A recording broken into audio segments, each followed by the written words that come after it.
I mean, it's legal, right? It's totally legal. Okay. How does that work? Do people get upset at you if you do certain things? There's tobacco and marijuana in there. That's all it is.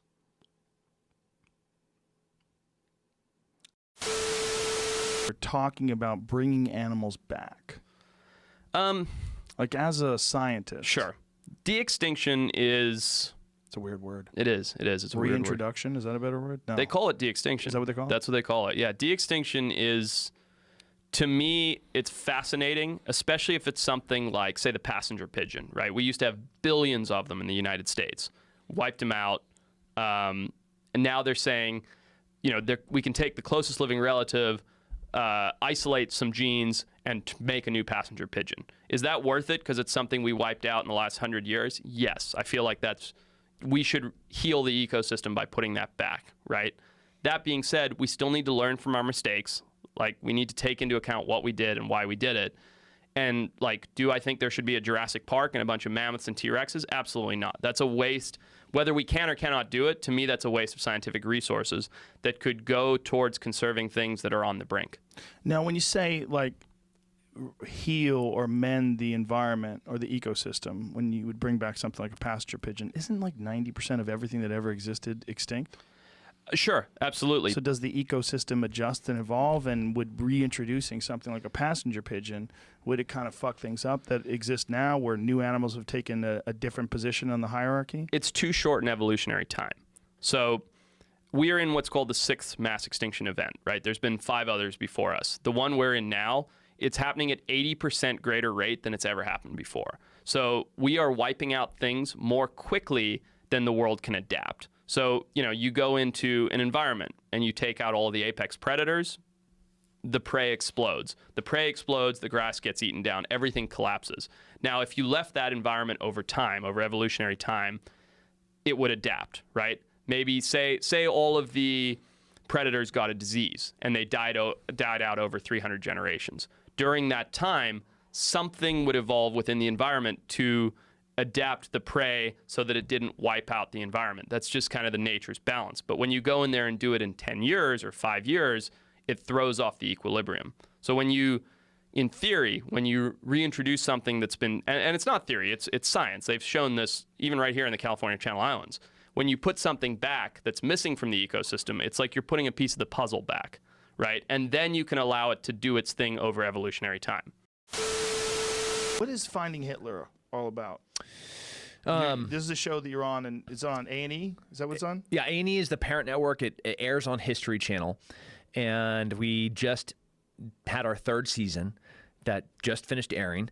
What's the thought process behind this? Is it legit? Because a lot of people are like, Finding Hitler, get the fuck out of here. Yeah. They found Hitler, he died.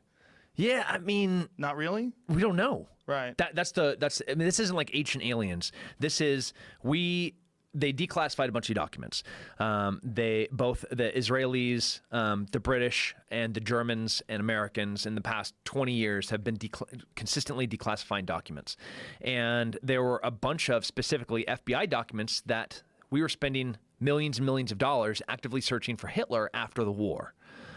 Really? Yeah, like millions of dollars. Like Hoover was like, no, send more FBI agents to South America, to North Africa, go to the Canary Islands, go to Spain, trying to find out where this guy went. Tons of real FBI documents with real leads, with real informants, some first eye accounts saying that they physically. So anyways, that's the show, is us trying to find out, sift through reality and the fiction of the allure, the mystery of that asshole. So what's the official story? The official story is that he killed himself, right? Yep. He killed himself in the bunker with Ava Braun. Yep. And is there any photographic evidence of his death or anything? Yeah. So what the Russians got the body and they got his skull. And when they brought it back to Moscow, nobody has ever been able to independently verify who and what this body is. They let one genetic test occur, and the body with the bullet holes that they said was Hitler, and have said, and that's the narrative, that's the story, that's all the eyewitness accounts that are even in the vicinity of collaborating with each other and corroborating each other's testimony. Like the closest version, because none of it seems to be very accurate, is that, okay, here's Hitler's skull, and when they did the genetic testing, it's that of a 35-year-old woman. So they're like, oh, well, this isn't Hitler, but they've said for the past 80 years that this is Hitler. So, okay, first, before we start throwing stones at Russia, let's go back to 1945, April, in Berlin. You have the Allies coming in, wrecking shop, dropping bombs, blowing everything up they can in every single which way. You have the Russians coming in from the opposite direction. They don't even have enough guns to arm all their soldiers. So if they have 200 guys, or 200,000 guys, they have 100,000 guns. If the guy in front of you dies, you just pick up his gun. That's what's happening in April of 1945 in Berlin. Lack of education and the lack of curiosity about it is one of the scariest things about new generations of kids, right? Like when the new generations are coming up, if they know less than the generation before, that's when we really start to freak out. That would be a problem. Although I have good confidence in the 30 and under generation. Is that millennial? How old do you have to be? I think millennials have only ever known the internet and devices. So what would that be? Recent. No, my son is a millennial, and he's like, my kids are millennials, so they're 20-ish. So 30 is a little old. So 25 and under, I think, are the millennials. Yeah, but 30, when they were 10, the internet was around. I know, but they need a different marketing term, so you can market to them differently. Yeah. So to me, I would put them in the same bin, just as you were thinking there. But they have a different relationship to science and technology. Of course. They don't fear the science or the technology. They embrace it because it has shaped the civilization that has enabled their social life. It has, but through this, like, one of the things that I tweeted, I think it was from Scientific American yesterday, maybe it was yesterday, that it's a little bit misleading, but one of the things they said is only 64% of millennials have a strong belief. These coasters are terrible. They look great, but then things stick to the bottom. The hell of is it them. made of? I don't know, metal. Yeah, okay. A metal coaster? Yeah, see? What the hell is that? Sticks. Yeah, that's the issue. It sticks when it gets moisture. You know about this where you flip this over and you tip it over and then it... What happens? Have you ever done that? You never did that? What? Yeah, Stays? it'll stay, yeah. Oh, because of the pressure? Yeah, the air pressure on it, yeah. Okay. But... Don't do it. I don't trust your science. Okay. Your objective truth. 64% of what? Of millennials are not, or only 64% are convinced that the world is a ball. The world is a circle. That the world is a spheroid? Is that what it's called? Oblique. I mean, I'd like to see how that question was asked. Exactly. Yeah. Because if they know that we are oblate, and the thing is asking, is Earth a ball? They'll say, no, we're an oblate ball. And we're slightly wider below the equator than at the equator, so we're a pear-shaped oblate spheroid. But it's not a pear that you would find normally. If you found that pear, you'd be like, this fucking pear that's shaped like a ball. So these differences in measurements are so small that if you found it on the ground, you would say this is a perfect sphere. Right. Let me tell you how good a sphere it is. Right. All right. You ever see the schoolroom globes, the geographic globes, and you rub your finger over Nepal and you get the Himalayas. Yeah, and you get the Rockies, and you say, oh, that is a gross exaggeration of reality. Yes. Do you realize if you took Earth with all of its mountains, valleys, and hills, and shrunk it down to the size of a cue ball, it would be smoother than any cue ball ever machined.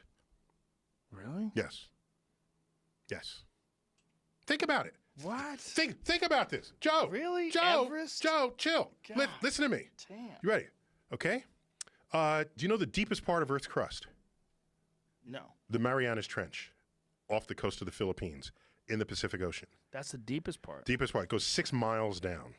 Okay? Oh, okay. So, okay. I was thinking of the depth of the crust itself. No. Just access to the deepest part of Earth's crust, the lowest point on Earth's surface, the Marianas Trench, right off the coast of the Philippines. The highest point on Earth's surface, the tip of K1. K2? Is it K1 or K2? Which one? Is it Japan? I think it's K1. Why would you name the tallest peak K2? It's a good point.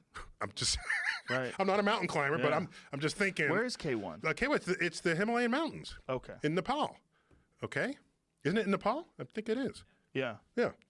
Okay. So now let's say, how high up is that? Well, it's 28,000 feet. So it's like 5 miles up. Okay. Right. The distance between the lowest point on Earth's surface and the highest point on Earth's surface is 11 miles. That's here to the Comedy Store. That is less than the length of Manhattan. Whoa. Yet we are 8,000 miles in diameter. And those 2 points are very far separated from one another. If you were a cosmic giant and you came up to Earth and you rubbed your finger over Earth's surface, it would feel as smooth as a cue ball to you. Wow. How does that work? Do people get upset at you if you do certain things? There's tobacco and marijuana in there. That's all it is.